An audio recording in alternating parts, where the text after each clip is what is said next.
My name is Elise, and I'm the Accessibility and Inclusion Lead for Corporate Engineering. The work we do touches most of Google's products, in that we are creating the internal stuff that helps ensure the products that we create eventually are accessible and inclusive. I love teaching teams that there's value in difference, that in the difference that we find within human beings. Difference helps us think creatively and helps us see gaps in our products.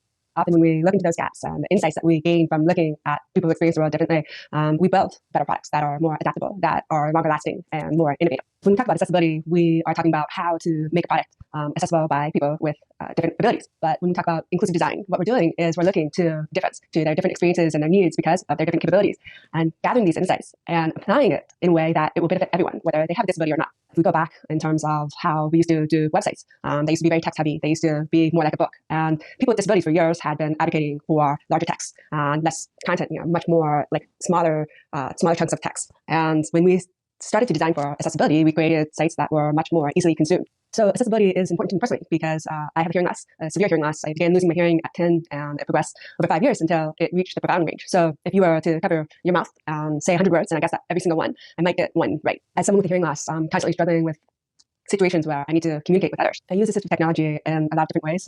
Captioning is the most valuable thing for me. I also use things such as Google's Live Transcribe, which helps in real-time conversations with people. I use Google Meet's closed captions to help me understand meetings that I have with my colleagues. There's also something called InterCaption, which captions telephone calls using a live transcriber. That completely changed my world because before that was created, I couldn't use telephone. And that was something that really blocked my capabilities as in the work setting. The first piece of advice is to consider edge cases or users with difference in all of your product development processes. This is where you're going to gain some really valuable insight. It should be a normal part of your development process. It shouldn't be an add-on. It should be considered from the beginning. But I think it's extremely important to diversify your own network. Start getting to know people who are different from you. Start learning from them. Ask them what their experiences are like with different technology as they go about their world. Learning these unique experiences is what's going to make you see opportunities for great design in your products.